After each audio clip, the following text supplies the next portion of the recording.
SWMA Juniors. So this starts the second week of our curriculum for July. Hopefully you're warm. If not, go ahead and get warm. We're going to start off with a long forward stance. Now, this is one of our most stable and powerful stances.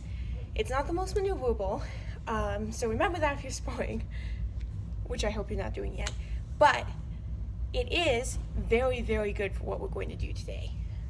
In case you've ever wondered how a martial artist gets most of their power, it's in the hips. And this is a great drill for shifting. So to begin, I'm going to get in my long forward stance. Feet 2 shoulder widths long and 1 shoulder width apart. I'm going to keep my back leg straight, pointing my toes ahead, and I'm going to bend my front knee until I can't see my toes when I look over my knee. Back is straight up, hands are up. Typically, remember, we're martial artists, we typically keep our hands up. And from here, I should be able to walk forward and backward. In fact, a great drill for doing this at home is to lay out books and then walk over them in your long forward stance. And if you can do that, keeping your balance, you probably have a pretty good long forward stance.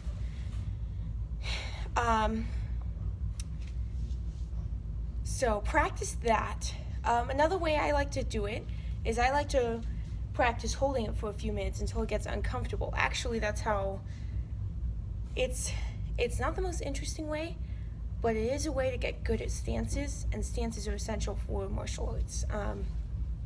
So if you'd rather do the book thing, that's totally understandable. But from here, we're going to practice our shifting.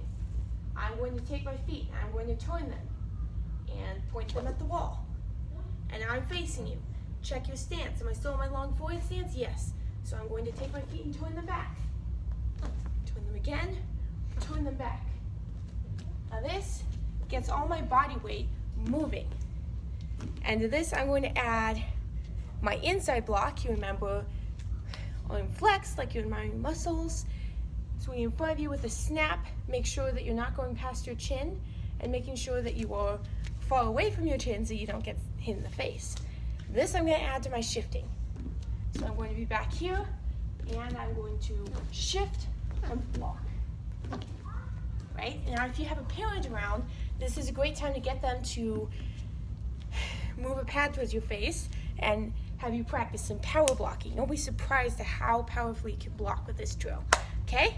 So do that a few times on each side. Make sure you switch feet so you can practice shifting the other way too. All right? Okay. And now we're going to move on to our side kick.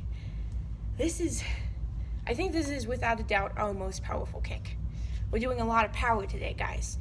Okay?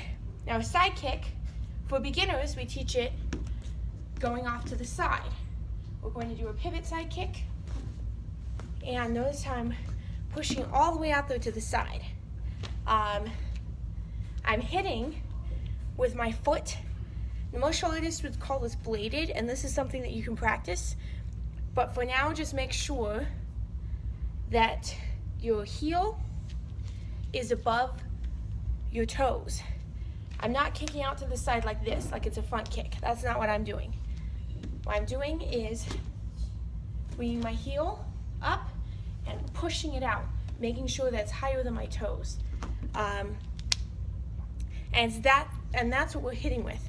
Lots of times I get people poking out to the side with their toes, and that's not going to hurt anybody, so except you. So please hit with your heel.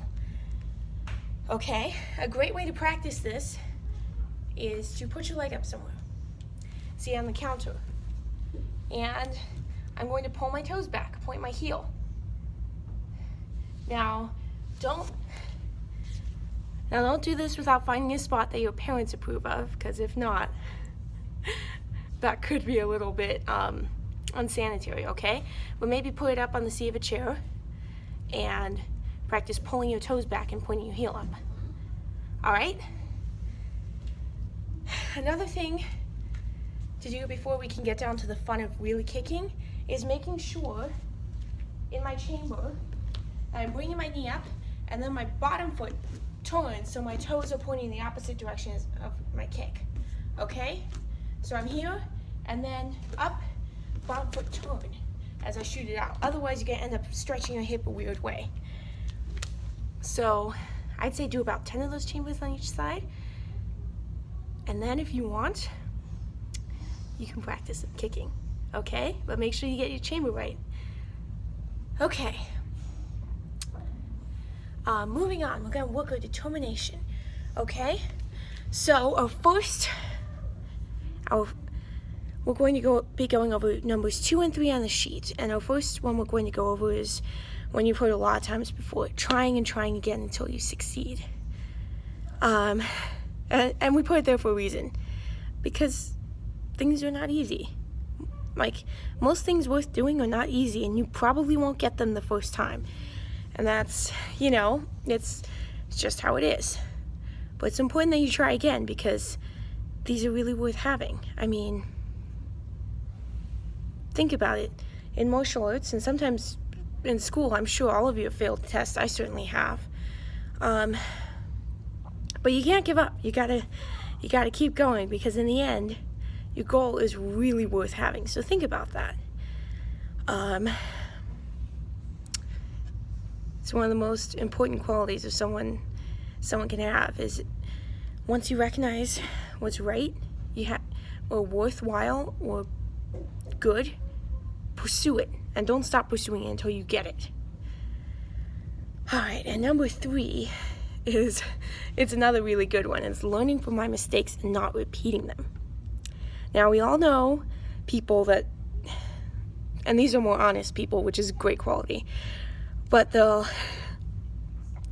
they know when they're doing something wrong or making a mistake, and they'll tell you, oh, that was stupid of me, or something, but they'll do it again next time, right? Like, a lot of us know when we're messing up. We do. But it's really important not to make the same mistake twice, because we've got a limited amount of time. I mean, if I spend my entire life making stupid mistakes again and again, that's not a good use of my time. I want to do worthwhile things, and I can't do worthwhile things if I'm busy doing something that I know better. Right? We make a lot of mistakes, and most of our mistakes we make because we don't know, at least the first time. But the second time we should know, and we should take a minute to learn from our mistakes. A lot of good martial artists, actually, after class, they'll ask if there was anything that they did that could be improved upon. And that's kind of like the flip side, the good flip side of this is, once you know that, try and find out what mistakes you made, and then try not to do them again, or try and see what you need to work on, right? Because if you think of it properly, mistakes are just a learning tool, and there's nothing stopping you from learning from them, right? Except your own attitude, and that's something you need to figure out on your own, all right? Okay, on your feet. Our last thing we're going to do is a hammer fist, okay? And this one you probably know. It's a pretty cool strike. It's one of my favorite strikes to do on a bag, actually. We're just going to begin, and I don't know if any of you have ever helped your dad nailing something or hammering something with a hammer, but this is kind of like that. I'm just going to make my fist hard, and you can see that, right? This is hard, so clench your fist pretty tightly too. I'm going to hold them up. And from here, what I do is extremely important. I drop my weight.